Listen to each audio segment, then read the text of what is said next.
Hola, ¿qué tal? Mi nombre es Tamara. Bienvenidos de vuelta a mi canal de YouTube, a donde conversamos de manera abierta pero honesta sobre las artes y la cultura. En el capítulo anterior tratamos de definir lo que era el arte, una pregunta muy difícil de contestar ya que no hay un consenso entre los grandes autores y escritores. Básicamente, el arte, al igual que la humanidad, ha ido evolucionando y si bien funciona dentro de unos parámetros, estos parámetros no son fijos. El arte no es una ciencia exacta, se basa en la creatividad y la imaginación y como ustedes saben, tanto la creatividad como la imaginación no tienen básicamente techo. Así que constantemente el arte es empujado a sus límites para crear nuevas definiciones. Hoy vamos a intentar a clasificar las artes, que como se imaginarán, eso es otro tema controversial, ya que nadie se pone de acuerdo en las clasificaciones de las artes. Pero bueno, de todas maneras, nosotros vamos a intentar hacerlo. Los primeros que intentaron clasificar el arte fueron, por supuesto, los antiguos griegos. Los sofistas, como Platón, dividieron en su momento las artes en dos grupos, aquellas que tenían que ver con la producción o la utilidad, o aquellas que tenían que ver con la imitación y o fin placentero, como por ejemplo el entretenimiento. El primer filósofo griego que trató de alguna manera hacer una clasificación fue Plutarco, y Plutarco dividió las artes en 5 grupos. El primer grupo sería el grupo de las artes productivas, como por ejemplo la arquitectura. El segundo grupo era todas aquellas artes que de alguna manera ayudaban a la naturaleza, como por ejemplo la medicina y la agricultura. El tercer grupo eran las artes imitativas, como la pintura. El cuarto grupo, todas aquellas que ayudaban de alguna manera el accionar humano, como la política y la retórica. Y el quinto grupo eran aquellas artes que básicamente eran consideradas intelectuales, como por ejemplo la geometría. Como hemos visto, la definición de Plutarco es un poco obsoleta hoy en día, ya que muchas de las disciplinas y prácticas mencionadas básicamente hoy en día no son consideradas como artes, sino son consideradas como ciencias propias.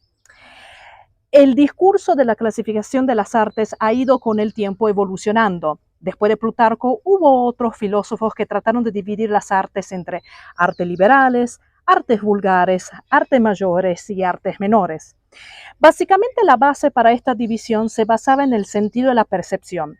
Eran consideradas artes mayores todas aquellas artes que podían ser vistas y oídas, mientras que todas las otras artes que eran de alguna manera percibidas con el gusto, el olfato y el tacto eran consideradas artes menores.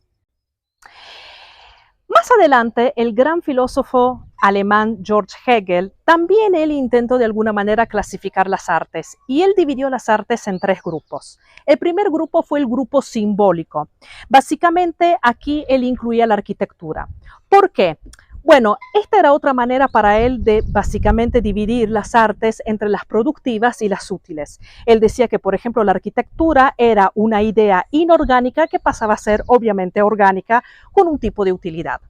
El segundo grupo eran las artes clásicas y él incluyó a la escultura dentro de este grupo. Según él, la escultura era básicamente un espíritu que de alguna manera tomaba forma y la escultura era trabajada, por supuesto, con la forma de la piedra, el mármol y la arcilla. El último grupo eran las artes románticas y en un cierto sentido él las consideraba como un poco las artes mayores. ¿Por qué? Porque estas eran las artes que de alguna manera ayudaban al ser humano a expresarse de mejor manera con sus sentimientos y emociones. Eran las artes como la poesía, la música y la pintura que traían la mejor o lo mejor de la belleza del ser humano desde el punto de vista de la creatividad y la imaginación. En 1746, el filósofo francés Charles Bateau definió por primera vez las bellas artes. Y las bellas artes para él eran 6. Las ya mencionadas arquitectura, escultura y pintura, además de incluir, por supuesto, la literatura y la música. Y por primera vez él habló de la danza. La danza, cabe aclarar que junto con el teatro, eran de alguna manera unos derivados de la poesía. Por ejemplo, se necesitaba escribir un libreto primero para después teatralizarlo o traerlo a la escena. Por eso el teatro y la danza no eran consideradas artes propias, pero gracias a la definición de Bateau se comenzaron a hablar de otras artes que hasta en aquel momento no eran consideradas por sí solas. En 1911, el filósofo italiano Ricciotto Canudo habló por primera vez del famoso séptimo arte, o sea, el cine. El cine es básicamente imágenes y sonidos unidos para contar una historia. Y aquí viene una pregunta muy importante, porque por primera vez se habló de alguna manera de introducir a la tecnología como parte de la conversación de las artes. Hasta el momento, todas las artes que nosotros hemos expresado y hemos hablado, la arquitectura, la escultura, la pintura, el teatro, la danza, la literatura y la música, se hacen sin necesariamente la tecnología. Pero lo mismo no podemos decir del cine. Por ejemplo, la fotografía fue un punto de inflexión en la historia del arte. Si bien la fotografía puede ser un evento artístico, no todo fotógrafo es artista y no cualquiera que saca una foto crea un evento artístico. La verdadera pregunta aquí tiene que ver con el hecho hasta qué punto la tecnología ayuda al arte y si el arte puede subsistir por sí solo. Hay algunas expresiones artísticas como la arquitectura, la pintura, la escultura que existieron antes de la electricidad o la tecnología.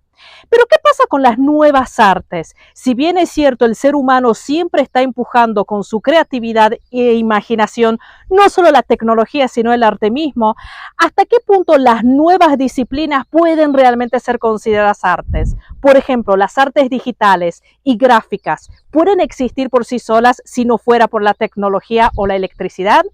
Si bien aquí no estamos tratando de defenestrar a nadie y la tecnología es alguien que necesitamos todos los días de nuestras vidas y por supuesto influye de una manera positiva, creo que será bueno preguntarse hasta qué punto el arte es arte y hasta qué punto la tecnología es simplemente tecnología y no necesariamente arte. Si te gustó este video, muchísimas gracias por llegar al final. Por favor, dale like, compartilo con tus amigos y conocidos y suscríbete, activa la campanita, así cada vez que yo subo nuevo material te enterás. Y por favor, si puedes considerar ayudarme económicamente a través de Patreon, por favor, hazlo. En la caja de descripción dejo todos los links de mis redes sociales a donde me puedes seguir en Instagram y en TikTok y por supuesto el link de Patreon. Muchísimas gracias y nos vemos la próxima.